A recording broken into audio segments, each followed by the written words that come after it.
Allah Subhanahu wa taala berfirman dalam Quran surat Al-Baqarah ayat 197. Wa tazawwadu fa inna khairaz zadi taqwa. Yang artinya berbekalah. Sesungguhnya sebaik-baik bekal adalah takwa. Bismillahirrahmanirrahim.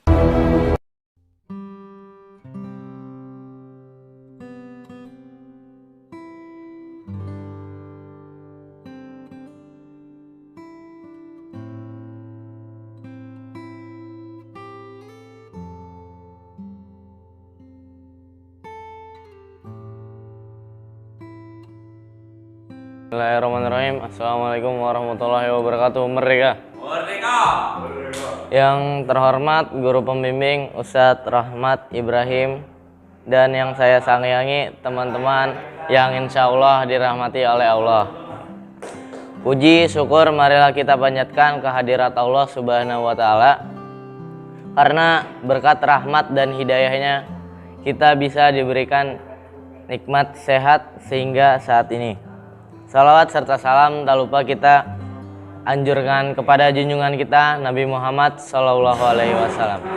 Pada kesempatan kali ini perkenankan saya untuk menyampaikan pidato tentang pengaruh internet pada remaja. Kata internet sudah tidak asing lagi bagi kita. Teknologi internet sudah digunakan oleh masyarakat luas baik pelajar maupun remaja. Karena internet dapat diakses dengan sangat mudahnya melalui handphone, laptop, dan dimanapun kita berada.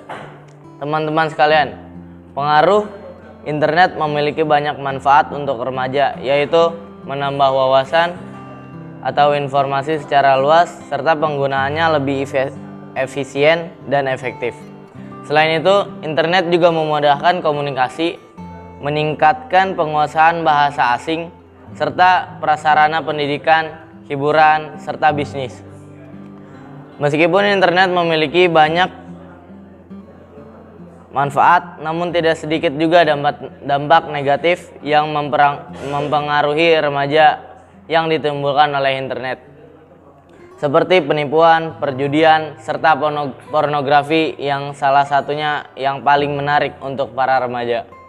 Di samping itu, kita bisa mencegah dampak negatif dari internet dengan cara yaitu bijak mengatur waktu kapan kita menggunakan internet dan game. Lebih baik kita menambah porsi belajar kita dan istirahat dengan cukup serta menggunakan waktu untuk hal-hal yang positif. Misalnya dengan cara bersosialisasi dan olahraga untuk menjaga kesehatan tubuh kita, dan masih banyak hal-hal lagi yang mencegah dampak negatif dari internet. Harapan saya pribadi untuk teman-teman sekalian dan untuk kita semua, marilah kita bijak dalam menggunakan internet dan menghindari dampak-dampak negatif dari internet. Sekian dari saya, walhamdulillahirrabbilalamin, wassalamualaikum. Merdeka. Merdeka. Bismillahirrahmanirrahim. Assalamualaikum warahmatullahi wabarakatuh. Merdeka. Merdeka. Al-Mahmud Allahu Jalla Jalaluh wal Musalla alaihi Muhammad wa alu Al-Madullah wa al-bilad wa rijal. Asyhadu an la ilaha illallah wa asyhadu anna Muhammadar Rasulullah, amma ba'd. Yang amat berhormat Syekh Zaitun bersama Umi dan keluarga. Yang terhormat guru pembimbing Ustadz Rahmat Ibrahim. Yang saya hormati ketua kelas beserta struktur kelas dan teman-temanku yang berbahagia. Puji syukur kita panjatkan kehadirat Allah Subhanahu wa taala. Dengan karenanya kita dapat berkumpul di tempat yang mulia ini. Berdirinya saya di sini, saya akan menyampaikan sepatah dua patah kata tentang isu yang semakin sering dibahas, tetapi masih sering diabaikan karena wujudnya yang tidak terlihat, yaitu isu melihat mental, isu kesehatan mental. Apakah saudara tahu apa yang dimaksud dengan kesehatan mental? Jika melihat pada definisi kesehatan Kementerian Kesehatan mental merupakan kondisi saat seseorang mempunyai kesejahteraan yang terlihat dari dirinya yang bisa sadar akan potensinya. Seseorang juga dapat menghadapi tekanan hidup dalam berbagai kondisi dan tetap bisa produktif dan kontributif. Namun, bagi orang yang mengalami gangguan kesehatan mental, ada gejala yang dapat diamati. Gejala tersebut bisa tampak pada anak-anak hingga orang dewasa. seperti adanya perubahan perilaku yang tidak biasanya. Contohnya, seseorang menjadi mudah bersikap kasar, temperamen, hingga merasa putus asa. Jika kita mendapati seseorang menunjukkan gejala-gejalanya di atas, jangan ragu untuk segera menghubungi ahlinya dan tidak mendiagnosis hanya dengan melihat akses-akses yang ada di internet. Seseorang dengan kesehatan mental yang baik akan mudah merasa bahagia dan siap positif pada hal-hal yang dihadapinya. Mereka juga lebih mudah untuk diminta bangkit dari rasa kecewa, mempunyai hubungan yang sehat dengan rekan-rekannya, mampu melakukan aktivitas fisik secara maksimal. Setelah mendengar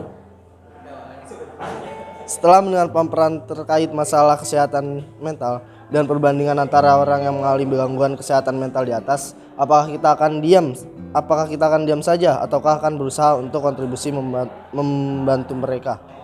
Mari kita lakukan pertolongan sesuai dengan kapasitas masing-masing dan tidak abai pada isu kesehatan mental. Demikian ceramah yang dapat saya sampaikan. Mohon maaf jika ada kesalahan kata maupun kalimat. Semoga apa yang saya sampaikan bisa memberikan manfaat baik pengetahuan ataupun semangat agar kita semua lebih peka terhadap kesehatan. Demikian dari saya. Hadza wa ulayarana wa fazuna walhamdulillahirabbil alamin. Wassalamualaikum warahmatullahi wabarakatuh. Merdeka. Bismillahirrahmanirrahim. Assalamualaikum warahmatullahi wabarakatuh. Merdeka. Al-Mahmud Allahu Jalla Jalaluh wal musalla alaihi Muhammadu aluh wal mad'ulahu wal bilad wa rijaluh.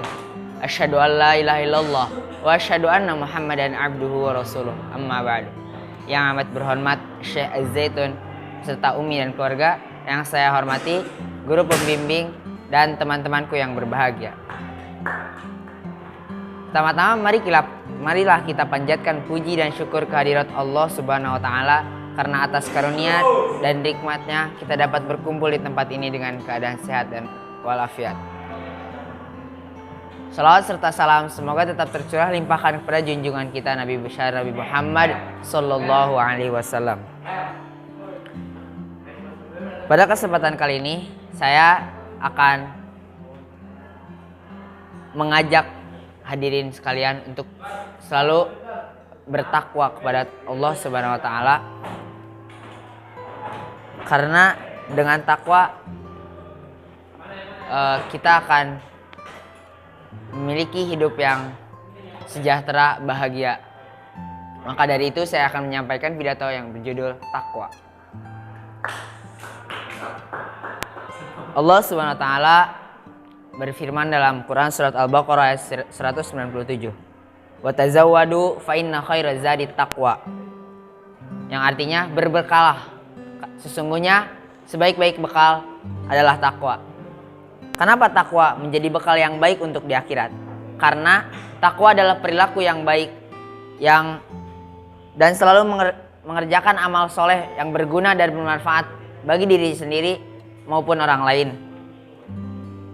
Dan selalu menjauhkan diri dari hal-hal yang atau perbuatan yang jelek yang membahayakan dirinya sendiri dan orang lain.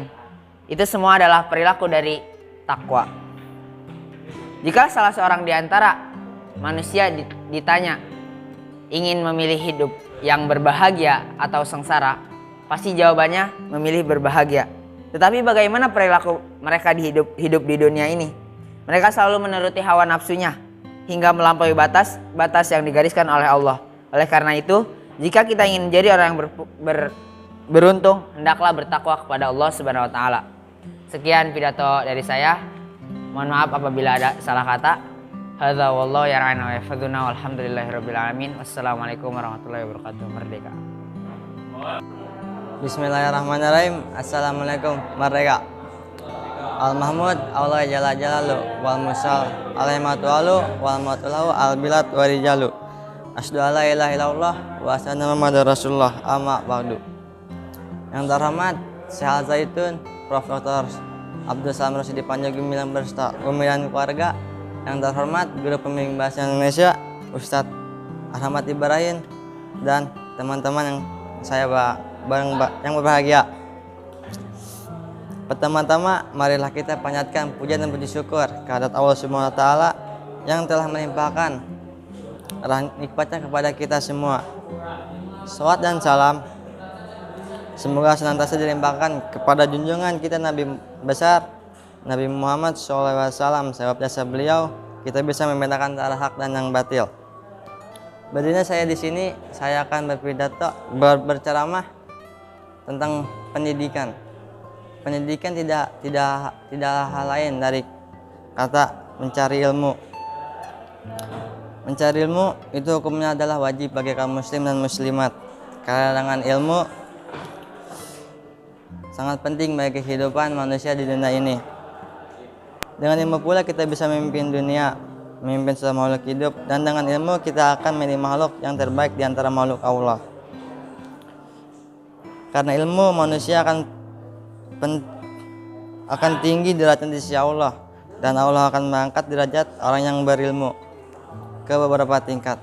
Hadirin yang berbahagia, dapat kita bayangkan jikalau kita tidak memiliki ilmu, maka kita akan sama derajat dengan makhluk lain, atau bahkan mungkin lebih hina.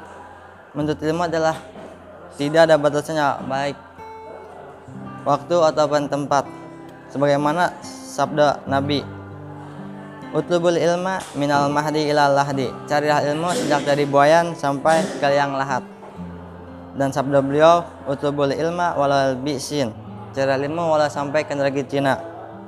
Islam memerintahkan kita mencari ilmu selama nyawa masih dikandung badan. Tidak ada alasan untuk tidak mencari ilmu, karena dengan ilmu manusia akan bahagia baik di dunia maupun di akhirat. Demikianlah apa yang saya dapat sampaikan. Mudah-mudahan ada manfaatnya bagi kita semua. Hadza wallahu yar'ana wa yanfa'na wa alhamdulillahi rabbil alamin. Assalamualaikum warahmatullahi wabarakatuh.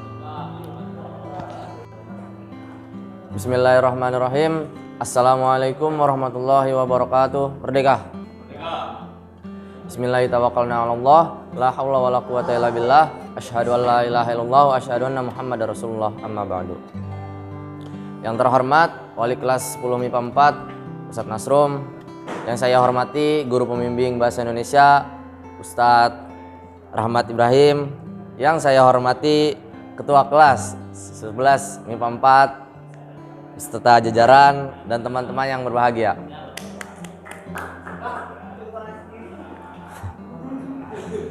Pertama-tama marilah kita panjatkan puja dan puji syukur kita atas kehadirat Allah Subhanahu wa taala yang telah memberikan kita nikmat sehat sehingga kita bisa berkumpul di tempat yang berbahagia ini.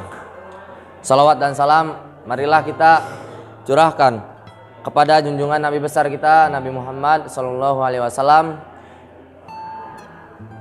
karena perjuangan beliau Islam bisa tersebar hingga ke pelosok dunia, hingga kita bisa membedakan antara yang hak dan yang batil. Pada kesempatan kali ini saya akan berbicara tentang teknologi di dalam Islam. Agama Islam dengan kitab sucinya Al-Quran menurut ilmu pengetahuan dan teknologi yang sangat lengkap. Salah satunya adalah keterangan manusia yang melakukan perjalanan hingga ke angkasa luar, yakni Isra Miraj Nabi Muhammad SAW, yang mana menghasilkan kewajiban sholat 5 waktu bagi umat Islam. Di dalam keterangan bahwa sebelum melakukan Isra Miraj, Rasulullah terlebih dahulu dioperasi dengan dihilangkan penyakit hati,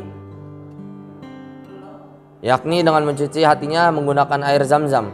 Peristiwa ini jauh lebih dahulu ada di dalam agama Islam sebelum manusia mengenal teknologi canggih. Bahkan kecanggihan teknologi yang diterapkan merupakan teknologi yang maha canggih dan tiada akan ada duanya di dunia ini. Salah satu buktinya adalah perjalanan angkasa luar bolak-balik hanya dalam waktu 1 malam. Pernyataan tersebut dikemukakan kepada kantor Kementerian Agama Kabupaten Cilacap, Jamun pada Isra Miraj Kamis di Masjid Agung Darussalam Cilacap. Sebelum kita mempelajari teknologi, terlebih dahulu harus dibekali dengan ilmu tauhid, keesaan Allah, sehingga nantinya semakin menguasai ilmu pengetahuan dan teknologi akan bertambah pula imannya kepada Allah Subhanahu wa taala. Dijelaskan bahwa yang harus dipahami pertama adalah urutan keilmuan yang harus dipelajari, yakni sebagaimana wahyu yang diturunkan kepada Rasulullah yang pertama, yang artinya bacalah dengan nama Tuhanmu yang Maha Pencipta. Membaca di sini bukan dalam arti sempit, tapi membaca dalam arti yang sesungguhnya, yaitu menggunakan seluruh kemampuan manusia untuk mengetahui apa yang menjadi tujuan hidup dalam kehidupannya. Hal tersebut dijelaskan pada keadaan real Nabi Muhammad yang buta huruf dan kitab Al-Quran yang belum ada, sehingga membacanya umat Islam tidaklah sesempit makna membaca pada yang sekarang pada umumnya. Karena umat Islam diharapkan terus mengkaji segala sesuatu melalui penglihatan, pendengaran, perasaan, dan pikiran terhadap segala situasi yang dialaminya.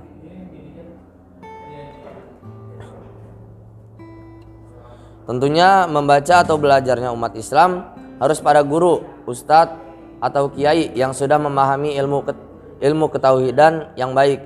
Cara ini agar kita tidak terjadi pemahaman yang keliru terhadap agama Islam. Karena kriteria keberhasilan umat Islam adalah dilihat dari akhlaknya. Kelembutan pribadi sebagai tolak ukur utama di samping penguasaan ilmu pengetahuan dan teknologi. Allah berfirman dalam Quran surat Ar-Rum ayat 22 yang menjelaskan tentang multikultural, yaitu saling menghargai sesama manusia yang sama asalnya, melarang diskriminasi antar bangsa, suku, agama, dan budaya, karena pada hakikatnya manusia itu sama di sisi Allah Subhanahu wa taala yang menjadikannya mempunyai derajat yang mulia di sisi Allah. Dan ayat tersebut secara jelas menggambarkan fenomena alam yang selalu dihadapi dan diiringi perjalanan hidup umat manusia untuk dipahami, diteliti, sehingga lahirlah pengetahuan dan teknologi. Demikian yang dapat saya sampaikan. Mohon maaf apabila ada kata-kata yang kurang berkenan, kurang lebihnya mohon maaf, karena hanya Allah yang karena kesempurnaan hanyalah milik Allah Subhanahu wa taala. Sekian dari saya. Walhamdulillahirabbil alamin. Assalamualaikum merdeka. Bismillahirrahmanirrahim. Assalamualaikum warahmatullahi wabarakatuh. Merdeka. Al-Mahmud Allahu Jalla Jalalu Al-Musalla alaihi Muhammad wa alu wal mad'u lahu wal bilad wa rijalu. Asyhadu an la ilaha illallah wa asyhadu anna Muhammadar Rasulullah, amma ba'du. Yang amat terhormat Syekh Al-Zaitun Profesor Dr. Abdul Salam Rashidi Panji Gumilang MP beserta Umi dan keluarga. Yang terhormat guru pembimbing Ustadz Rahmat Ibrahim dan teman-temanku yang berbahagia. Puji syukur kehadirat Allah Subhanahu wa taala yang telah memberikan kita nikmat sehat, nikmat iman, nikmat Islam, sehingga kita bisa berkumpul di tempat yang mulia ini. Salawat serta salam tak lupa kita haturkan salawat kepada Nabi Muhammad SAW yang telah membawa kita dari zaman kebodohan hingga jalan terang benderang. Berdirinya saya di sini, saya ingin menyampaikan ceramah dengan judul Kesehatan pendek berkenaan pentingnya menjaga kebugaran tubuh. Ada beberapa upaya sederhana yang bisa kita biasakan untuk menjaga kesehatan tubuh. Misalnya dengan menjaga lingkungan sekitar dan menerapkan pola hidup sehat. Dua hal sederhana tersebut mampu membuat tubuh kita bugar dan dijauhkan dari berbagai penyakit. Contohnya, jika kita menjaga lingkungan sekitar dengan tidak membuang sampah sembarangan, kegiatan itu mampu membuat berbagai potensi penyakit hilang. Sementara pola hidup sehat itu contohnya tidur yang cukup dan makan makanan yang sehat. Siapa sangka manfaat tidur yang cukup akan berpengaruh banyak bagi kesehatan tubuh dan pikiran. dalam Al-Quran surah Al-Baqarah ayat 168 yang berbunyi, Ya ayyuhal nasu kulu mimma fil ardi halalan tayyiba wala tattabi'u khutuwatin syaitan innahu aduwwum mubin. Wahai manusia, makanlah dari makanan yang halal dan baik yang terdapat di bumi, dan janganlah kamu mengikuti langkah-langkah syaitan. Sungguh setan itu musuh yang nyata bagimu. Di dalam surah ini kita bisa mengetahui bahwa makanan yang tersedia di bumi boleh dikonsumsi manusia dengan syarat halal dan baik. Untuk dimakan tidak berdampak buruk bagi badan maupun akal. Oleh sebab itu, dalam ceramah singkat ini saya mengajak agar kita senantiasa bisa menjaga kebugaran bersama. Itulah ceramah tema kesehatan yang dapat saya sampaikan. Mohon maaf jika ada kata-kata yang kurang berkenan. Saya undur diri. Haza wallahu yarana wa yarfazna. Walhamdulillahirabbil alamin. Assalamualaikum. Merdeka. Bismillahirrahmanirrahim. Assalamualaikum warahmatullahi wabarakatuh. Merdeka. Al-Mahmud Allahu Jalla Jalalu Al-Musalla alaihi Muhammad wa alu al-madullah wal biladu wa rijalu. Asyhadu an la ilaha illallah wa asyhadu anna Muhammadar Rasulullah. Amma ba'du. Yang amat berhormat Syekh Al-Jaitun Profesor Dr. Abdul Salam Rosyidi, Panji Gumilang MP beserta Umi dan keluarga.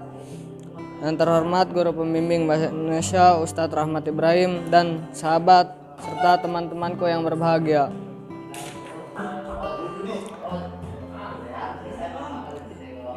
Pertama-tama mari kita panjatkan puja dan puji syukur kita kepada Allah, karenanya lah kita masih diberi nikmat sehat dan nikmat iman sehingga kita bisa berjumpa di tempat yang mulia ini.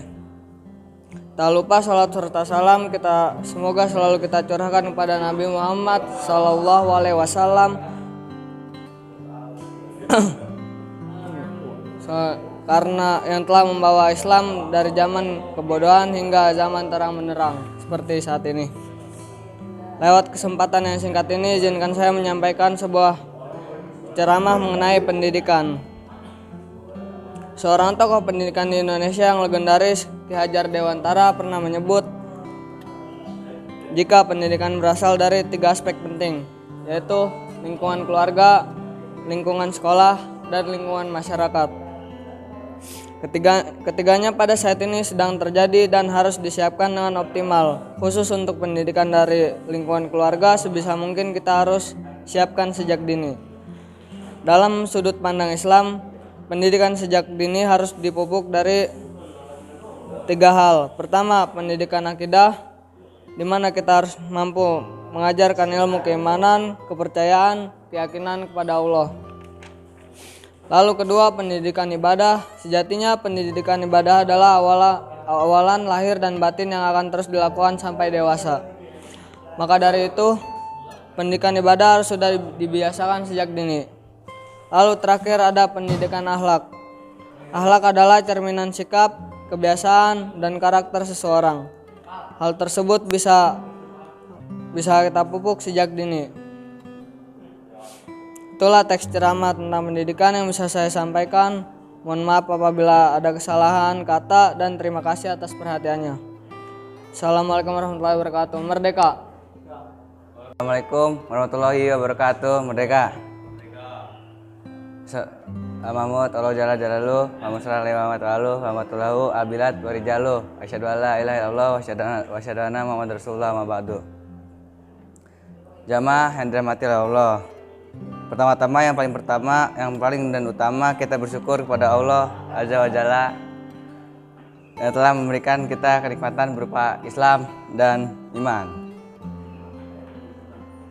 Salawat serta salam sampaikan kepada uswah kita Nabi Muhammad SAW beserta keluarga beliau, para sahabat dan pengikutnya hingga akhir zaman.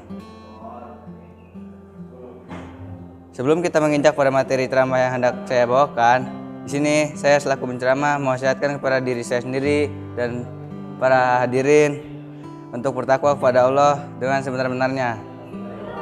Allah Subhanahu wa taala berfirman, Ya ayyuhalladzina amanu ya rajulanu amanu taqullaha haqqa tuqatih wa la tamutunna illa wa antum muslimun. Wahai orang-orang yang beriman, bertakwalah kepada Allah dengan sebenar-benar takwa kepadanya dan janganlah kamu mati kecuali dalam keadaan muslim. Surat Al-Imran ayat 102.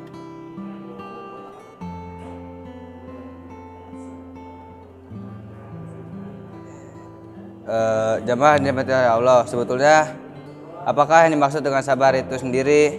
Apakah yang dimaksud dengan sabar adalah berdiam diri ketika dizalimi, atau sabar itu berarti menerima dan pasrah saja atas keadaan yang ada tanpa mau melakukan perubahan menuju yang lebih baik? Ternyata jamaah, sabar yang dimaksud dalam Islam itu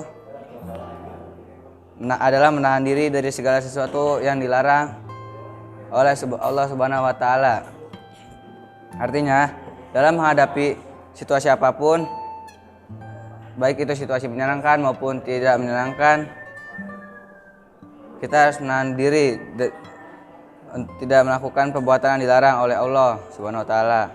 Sebagai contoh, misalkan kita dihadapkan dengan masalah rumah tangga, yaitu pasangan kita. Kita melakukan perbuatan zina, nauzubillah min dzalik, ya Kak. Maka yang harus kita lakukan adalah menyelesaikan masalah tersebut dengan cara yang baik. Jangan sampai karena termakan cemburu kita malah melakukan perbuatan yang dilarang seperti memukul, menginjak-injak, tampol pakai gas, ini LPG gitu kan. Iya, digepak pakai gas gitu.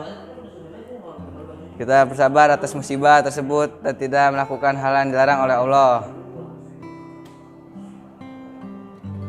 Jemaah yang dirahmati Allah, disamakannya tentang ceramah sabar tidak afdol rasanya apabila tidak dijelaskan apa-apa jenis sabar yang di agama Islam, yaitu sabar dalam Islam terbagi menjadi 3 golongan, yaitu tingkat pertama adalah bersabar dalam ketaatan, yang kedua adalah bersabar untuk tidak melakukan kemaksiatan, yang ketiga bersabar untuk menahan musibah atau cobaan. Ya segitu. Nah, dari ketiga jenis sabar tersebut, ternyata tingkatan paling tinggi adalah bersabar dalam ketaatan. Apabila kita menelaah dalil tentang sabar dalam Al-Quran, maka kita akan mempelajari bahwa bersabar di dalam melaksanakan taatan kepada Allah adalah kesabaran yang paling berat, memerlukan kesabaran tingkat tinggi. Di dalam Al-Quran disebutkan, fa'budu wastabir li ibadati. Artinya, maka sembahlah Dia dan berteguh hatilah dalam beribadah kepadanya. Surat Maryam ayat 65. Dan wa amur ahlaka bis sholati wastabir 'alaiha. Perintahkanlah keluargamu melaksanakan sholat dan bersabarlah dengan sungguh-sungguh dalam mengerjakannya. Quran surat At-Toha ayat 132.